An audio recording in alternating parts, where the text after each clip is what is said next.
What if the biggest what if in UFC history isn't a failed title shot, not a controversial decision, not even an injury during a championship fight, but a guy who walked away while winning? Yeah, I know, some fans already point at Shavkat Rakhmonov and say, if he leaves early, that'll be the one. Undefeated, ice in his veins, finishes everyone.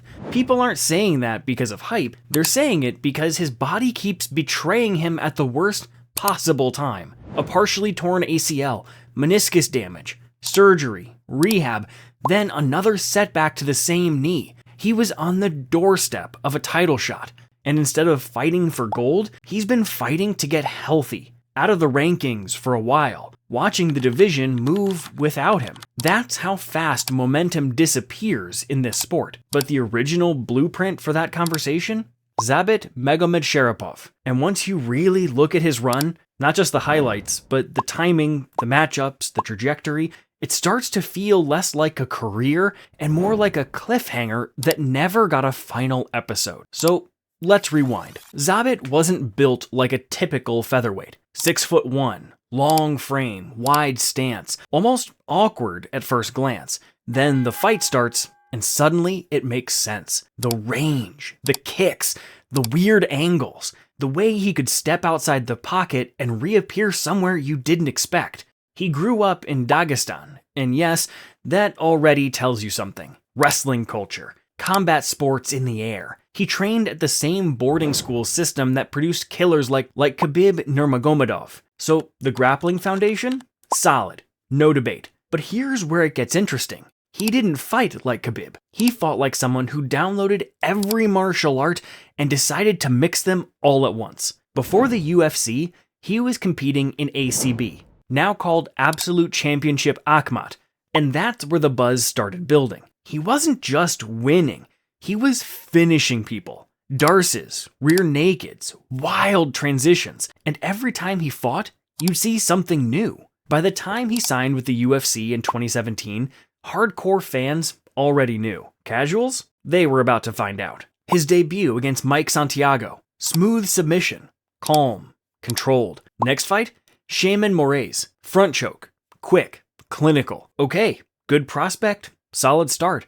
We've seen this before, right? Then came Kyle Bochniak at UFC 223. Now, if you've watched that third round, you understand why this story is different. Zabit clearly slowed down. Mouth open, shoulders heavy, and instead of backing off, he starts throwing spinning back fists, flying knees, wild combinations, while exhausted. Who does that? Most fighters survive when tired. He tried to entertain. That round alone turned him from good prospect into future superstar. And hype in MMA? It's dangerous. It grows fast. Then the competition level rises. Jeremy Stevens. Tough veteran, knockout power. Zabit outclasses him, controls distance, uses grappling when needed, wins decisively. Then comes Calvin Kattar at UFC Fight Night Zabit vs. Kattar. This fight matters. Zabit dominates early. Sharp jab, sneaky trips, beautiful transitions. 2 rounds, clearly his. Third round, he slows down again. Kattar pressures, starts landing. It gets uncomfortable, and that's when the question begins. What happens in round 4? What happens in round 5? Because that fight was scheduled for 3 rounds, even though it was a main event, and almost everyone agreed. If that goes 5, things might look very different. So now the narrative splits in 2. Side 1, he's too skilled. Once he polishes the cardio, he's champion material. Side 2, at the elite level, cardio isn't something you just fix. And right when that debate is heating up, the UFC books him against Yair Rodriguez. 5 rounds. Perfect test. Striker versus creative grappler. Fireworks guaranteed. The fight gets canceled. Rescheduled. Canceled again. Momentum? Gone. And here's where real life interrupts the movie. Reports started circulating about health issues, respiratory problems, diaphragm complications, long-term physical limitations affecting endurance, not the kind of thing you push through at championship level. This wasn't just bad cardio either. It was deeper than that. There were reports that he struggled with diaphragm dysfunction, which literally limits how efficiently you breathe. and possible immune-related complications that affected recovery. That's not something you fix with road work. That's internal. That's scary, especially when your entire job is 5-round chaos inside a cage. Think about that for a second. At featherweight, you're cutting weight, pushing your lungs, fighting at insane pace. If your breathing isn't right, you're fighting with a ceiling on your performance. That might explain the 3rd-round drop-offs. It also reframes everything. And maybe the issue wasn't laziness or bad cardio at all. Instead of gambling with long-term health, Zabit made a decision most fighters never make. He stepped away. In 2022, at 31 years old, 6-fight UFC win streak, ranked near the top, no losses inside the promotion, just done. There wasn't some brutal send-off, no war that took years off his life. He just stepped away. He left while we were still asking questions, and that's the key. Let's play the alternate timeline. Featherweight division at that time, stacked. Max Holloway, insane volume. Alexander Volkanovski, tactical mastermind. Brian Ortega, submission threat everywhere. Imagine Zabit against Holloway over 5 rounds. Could he maintain distance? Could Max drown him with pressure? Picture him versus Volkanovski. Battle of adjustments. Who figures who out first? Against Ortega, the grappling exchanges alone would have been chaos. These aren't fantasy matchups from different eras. They were right there. Same timeline, same weight class, and we never got them. That's what makes this sting. Here's another layer most people don't talk about. Zabit was evolving.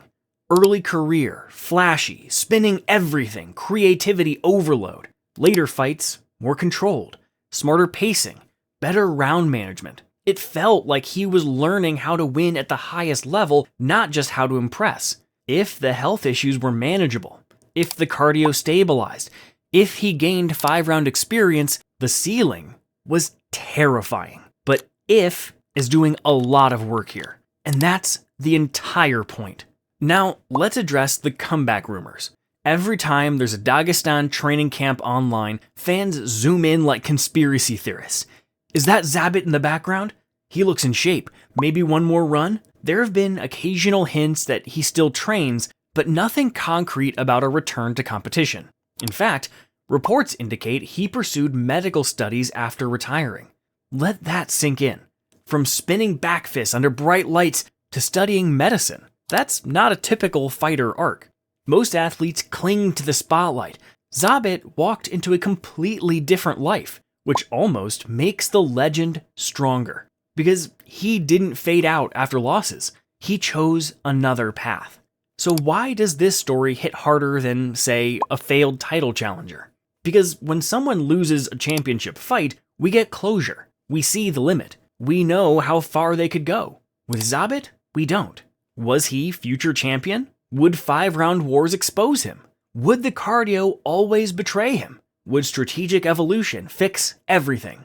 There's no footage to settle it. And in combat sports, unanswered questions live forever. Think about the biggest what-ifs in UFC history. Injuries derail some. Short primes hurt others. Some peaked at the wrong time. Right now, Shavkat's knee is the modern reminder of how fragile greatness is. Sometimes it's just one bad moment and the whole future shifts. That's all it takes to turn future champion into remember when? But very few walked away undefeated in the promotion, ranked near the top with genuine title potential. That's rare. That's frustrating. And honestly, that's powerful. Because mystery creates myth. When fans debate Zabit today, they're not arguing over stats. They're arguing over imagination. And imagination is impossible to beat. Now, circle back to the present. If someone like Shavkat dominates for years and leaves early, maybe he takes this crown. But right now, when you say biggest what if, the name that keeps coming back is Zabit. It's not like he crashed and burned. We just never saw how far it really went. And maybe that's why it still feels unfinished. So here's the real question. Is it better to see the ending, even if it's disappointing? Or is it more powerful to leave people wondering forever? With Zabit, we're still wondering. And that question might be the most lasting legacy of all.